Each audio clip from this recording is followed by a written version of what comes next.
Imagine you are at a dinner party. The conversation is flowing, the atmosphere is warm, an opportunity arises, and you share a perfectly timed, brilliantly witty story. The table erupts in laughter. For a moment, you feel a sense of pride, a small glow of satisfaction at your own originality and cleverness. Then, a friend leans over, smiling, and says, "That was great. It was even funnier when I told it to you last week." A cold, confusing sensation washes over you. You search your mind, and you can vividly recall the story itself, every beat, every punchline. But the memory of hearing it, of it entering your mind from an external source, is a complete blank. You weren't trying to steal their story. In your mind it felt, with absolute certainty, like your own strange, embarrassing, and all too common experience where we remember information perfectly but forget its origin has a name. It is called cryptomnesia, a key component of a much larger and more profound glitch in our memory. It is a simple filing error in the grand library of the mind, where the book is on the right shelf, but the author's name on the cover has been mysteriously erased. This filing error, while awkward at a dinner party, is usually harmless. It's a quirk of our cognitive machinery. But what happens when the stakes are infinitely higher? What happens when a memory with the wrong author isn't a stolen joke, but a stolen life? Consider the case of Donald Thompson, a respected Australian psychologist and memory researcher. One day, his life was turned upside down when he was arrested by police and placed in a lineup. A woman, a victim of a brutal assault, pointed directly at him, identifying him with tearful certainty as her attacker. Her memory was vivid, detailed, and unwavering.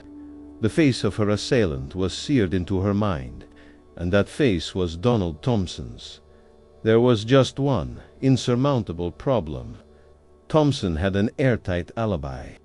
At the exact moment the crime was being committed, he was live on a national television program, being interviewed ironically enough about the fallibility of eyewitness memory. So, what happened here?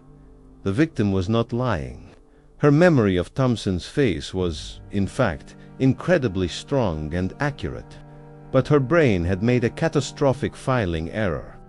Just before the assault took place, she had been watching Thompson's television interview.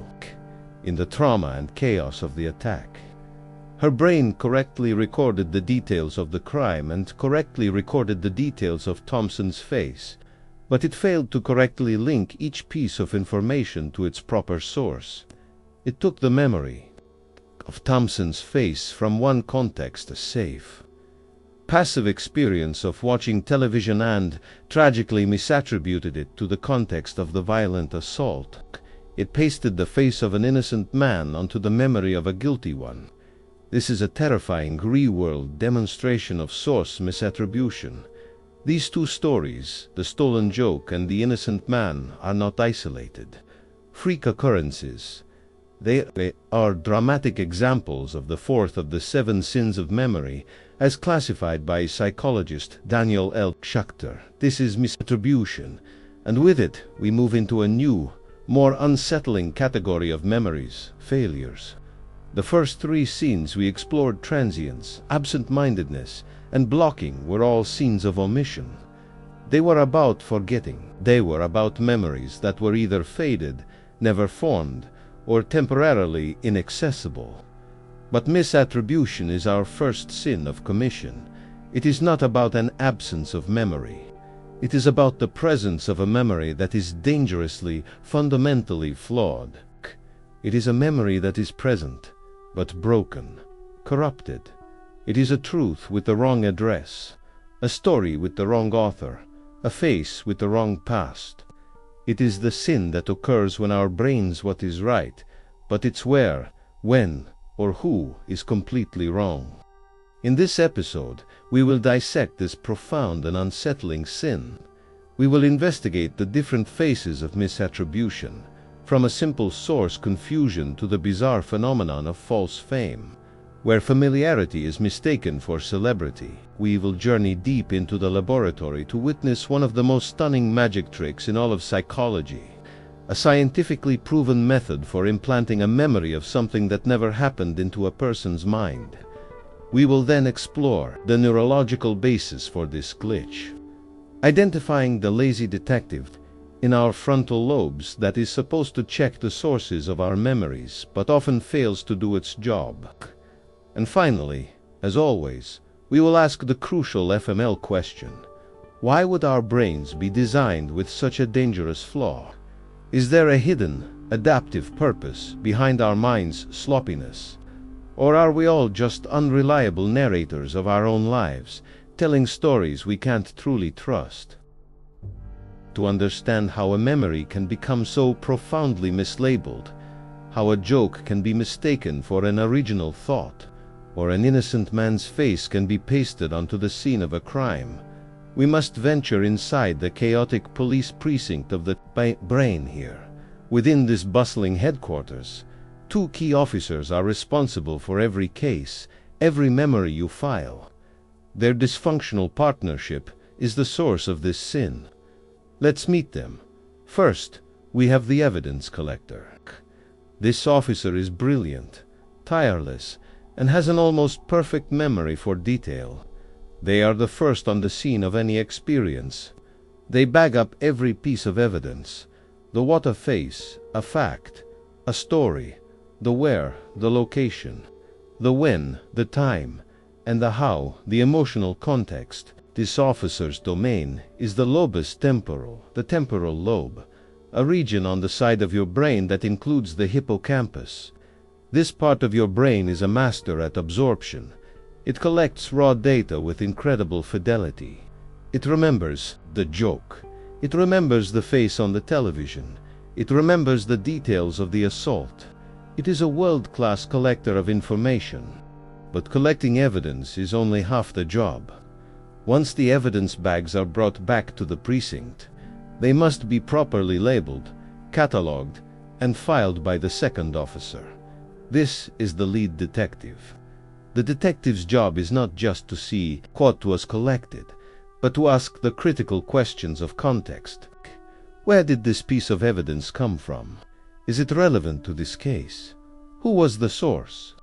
The detective is responsible for source monitoring, the crucial act of linking a piece of information to its origin. This detective's office is located in the most advanced, most recently evolved part of our brain, the lobus frontal, the frontal lobes, right behind your forehead, sir. This is the brain's executive suite, the center of logic, critical thinking, and judgment. And here is the fatal flaw in the system. Our lead detective, the lobus frontal, is brilliant but notoriously lazy. It is overworked, responsible for countless high-level tasks, and is always looking for cognitive shortcuts to conserve energy.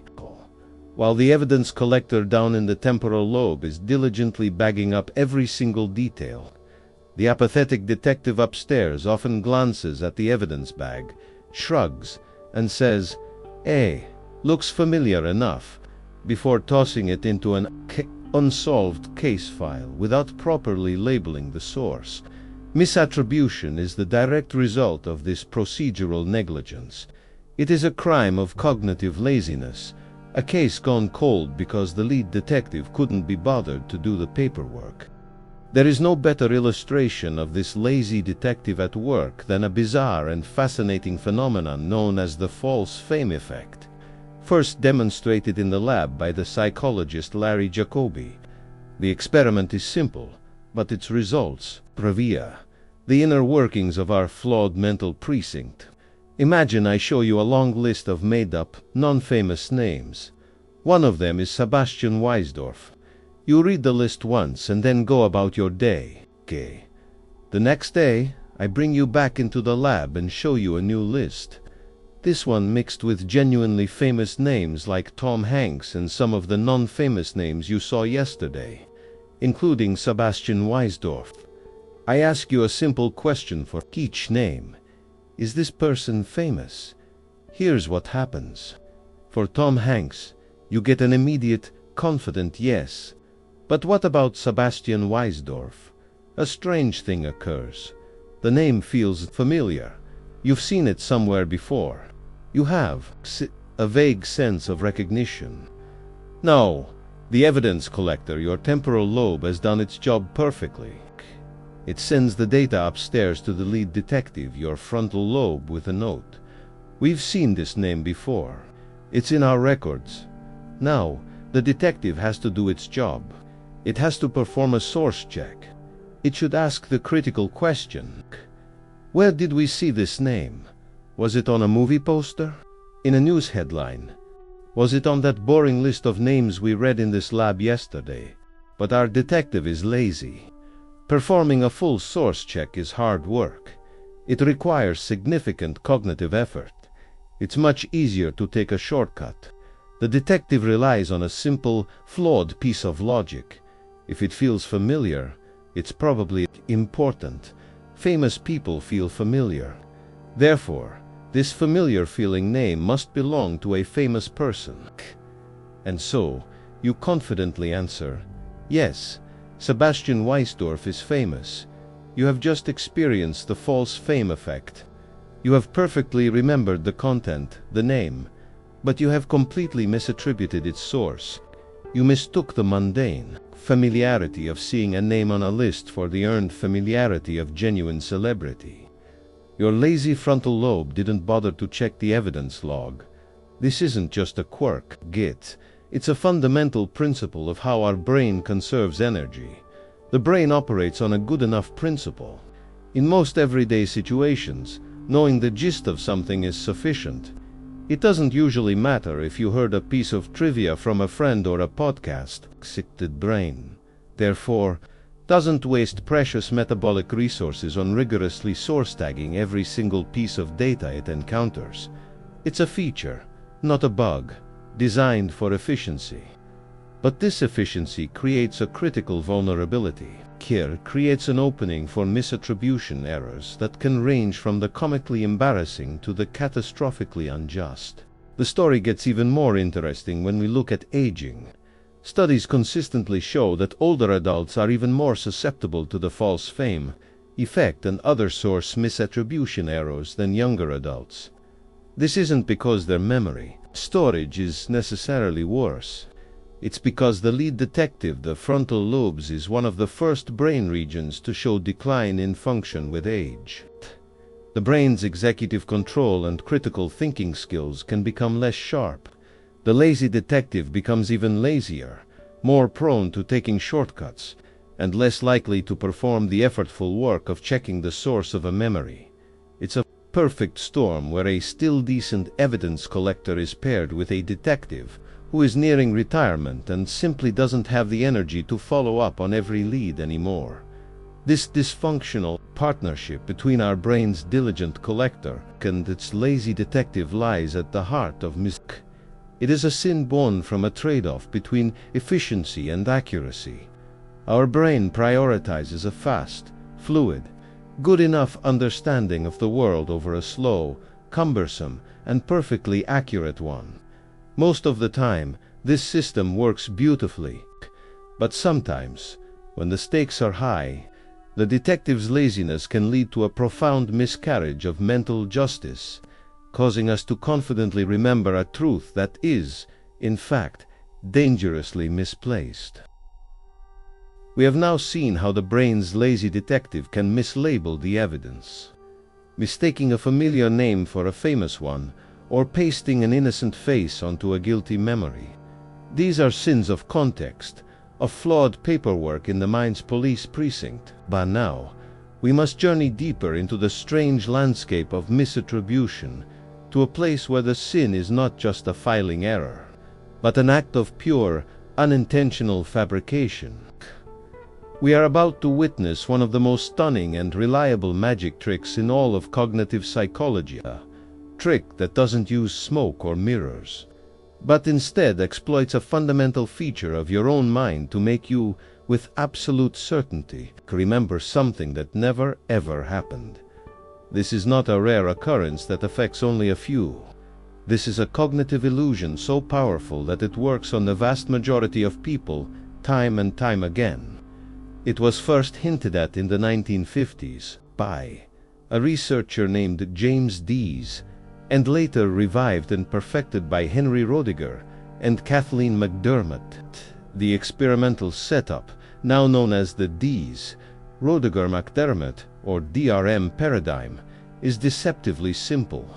Imagine you are a participant in this experiment. Your task is to listen to a series of word lists and then recall as many words as you can. The first list begins. You hear the words bed, rest, awake, tired, dream, wake, snooze, blanket, doze, slumber, snore, nap, peace, yawn, and drowsy. A few moments pass. The experimenter then asks you to recall the words you just heard. You list off the ones you remember: bed, dream, nap. And then, with a confident nod, you say another word: sleep. The experimenter makes a note. The experiment continues with other lists. At the very end, you are given a recognition test. You see a list of words, and for each one, you must say if it was on the original lists. You see the word taste, a word you did study. You correctly say yes. You see the word point, a word you did not study. You correctly say no. Then you see the word sleep, and without a moment's hesitation, your brain screams yes. You don't just think it was on the list. You can almost hear it being said. You feel a powerful, subjective sense of recollection. You are as certain about the word sleep as you are about the word bed. But here is the trick. The word sleep was never on the list. Not once. Again, in Roediger and McDermott's original 1995 study. Participants falsely recalled the non-presented theme word, the lure word, at rates as high as 40 to 55%.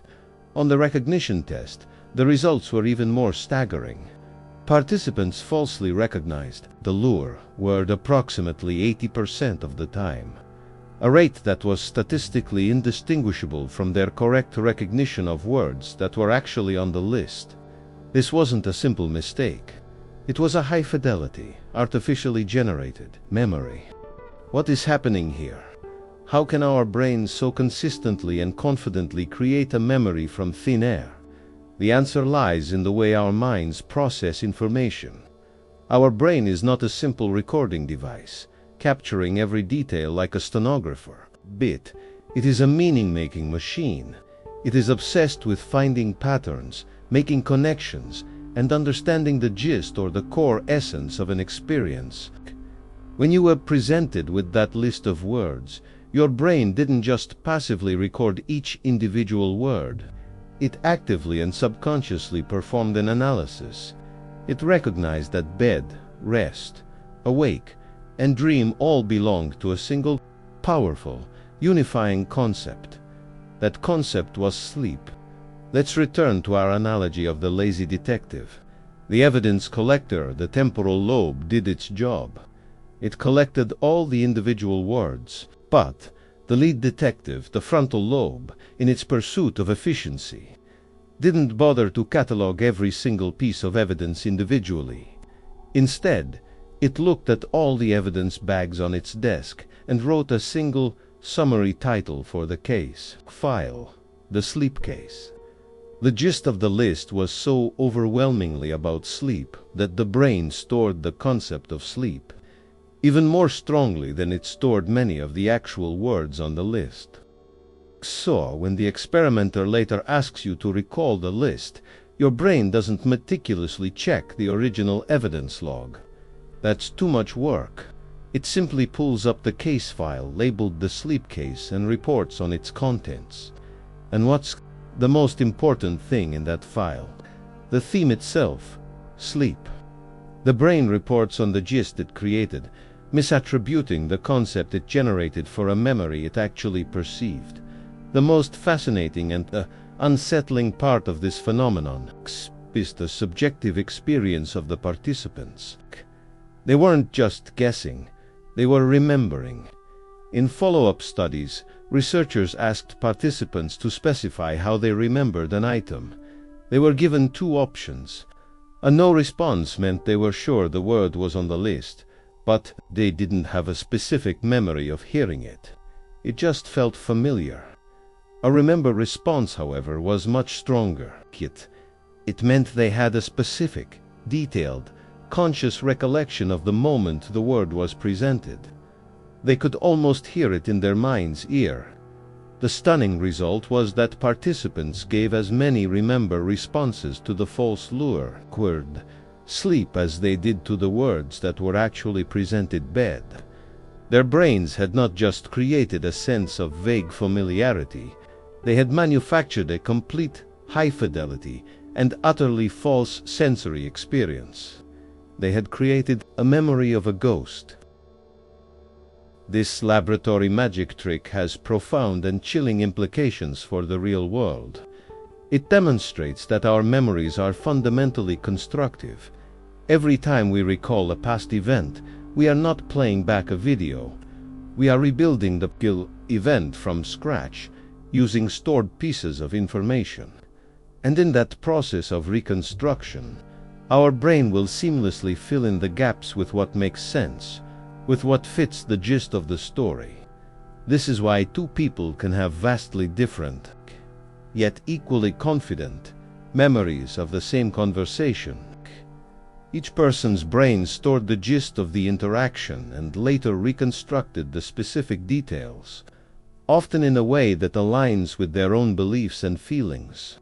This is a powerful, ever-present, and deeply human form of misattribution. It is a sin born not from a desire to deceive, but from our brain's relentless, and sometimes flawed, desire to make sense of the world.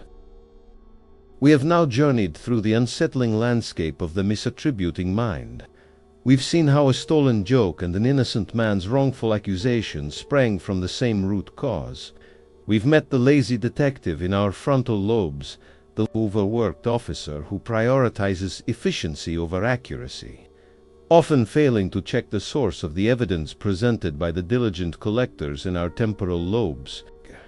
And we have witnessed the brain's stunning capacity for pure fabrication, creating high-fidelity memories of events that never happened, all in service of its relentless drive to find the gist of a story.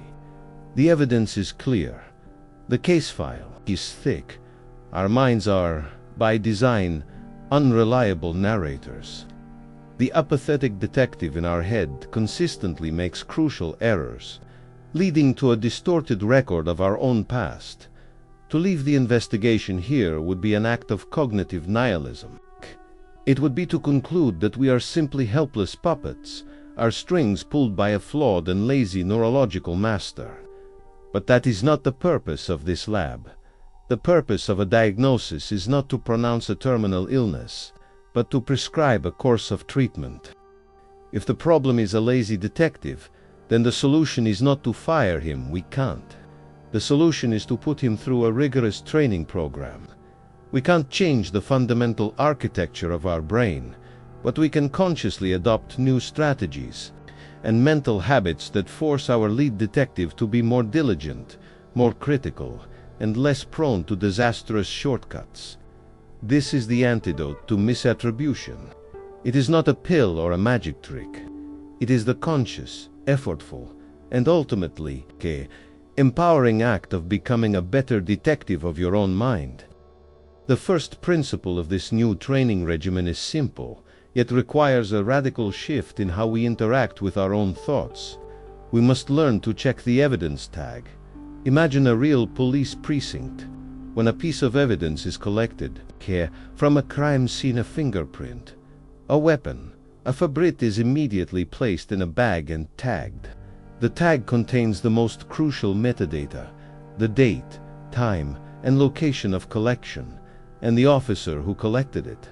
This tag, this chain of custody, is what gives the evidence its value in court. Without it, the evidence is just an interesting object, inadmissible and potentially misleading. Your memories are the evidence of your life. Misattribution occurs when your lazy detective accepts a piece of evidence without ever reading the tag. To train your inner detective, you must force it to do this paperwork. You must cultivate the conscious habit of source monitoring. When a strong memory, a fact, or a powerful idea pops into your head, especially one you intend to act on or share, pause for a moment. Take on the role of an internal interrogator. Ask your mind a series of simple, diagnostic questions. Where, specifically, did I learn this piece of information? Was it from a book I read? A documentary I watched? A conversation with a friend? Try to recall the physical context. Where was I when I learned this? What was I doing? Who told me this? And what is their level of credibility? Initially, this process will feel slow, artificial, and cumbersome. That is because you are forcing a part of your brain that loves shortcuts, the frontal lobe, to do effortful, detail-oriented work. But like any form of training, repetition builds strength. By consistently demanding a source check, you are forging a new neural pathway. You are training your detective to never accept a piece of evidence at face value. You are teaching it that the context of a memory is just as important as its content. The second training principle is to teach your detective to look for a different kind of evidence, a more primal and reliable one. You must teach it to look for the sensory fingerprint. As we learned from the DRM paradigm, a false memory like remembering the word sleep can feel just as real and confident as a true memory. This is because both are based on the same conceptual gist. So, if confidence is an unreliable guide, how can we tell the difference? The answer often lies in sensory detail. Real, perceived memories are born from the chaotic, messy, and rich input of our senses. They tend to have specific, and sometimes strange, sensory fingerprints attached to them. A true memory of a beach vacation isn't just the abstract concept of beach. It's the specific feeling of the gritty sand in your shoes, the unexpected chill of the wind, the sound of a particular bird you couldn't identify, the faint smell of sunscreen. These rich, multisensory details are the hallmark of a memory born from genuine experience. A false memory, on the other hand, is often conceptually strong but sensorially poor. It's like a perfect idea without a body. When you remember the word sleep, you are remembering the concept, but you cannot remember the specific auditory texture of the experimenter's voice saying that particular word, because it never happened. The antidote, then, is to train your detective to be a better forensic investigator. When faced with a memory you are unsure of, don't just ask, "Am I confident about this?" Ask, "What is the sensory evidence? Can I recall a specific sound, a specific smell, a specific physical sensation associated with this moment?"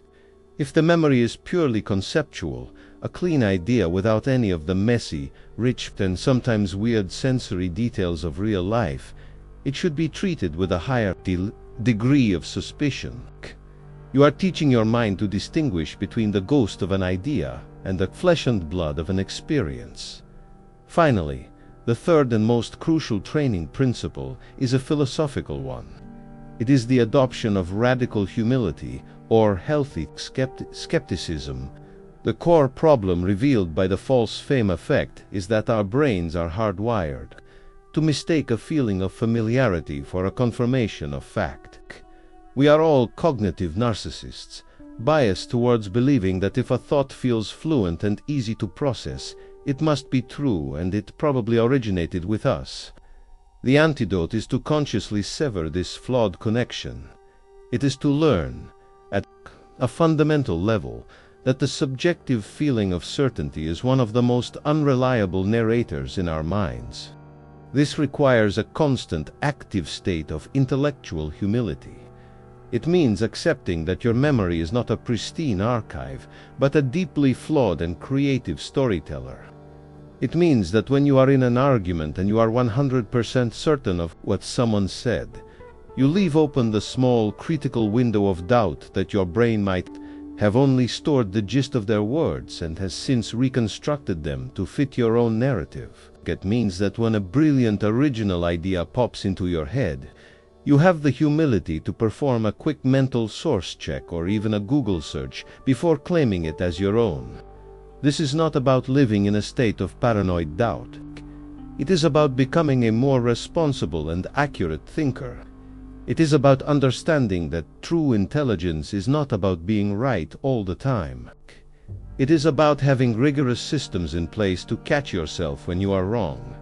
So we conclude our fourth investigation. Misattribution, the sin of the memory with the wrong author, is not a rare glitch. It is a fundamental feature of a brain, designed for cognitive efficiency over perfect accuracy.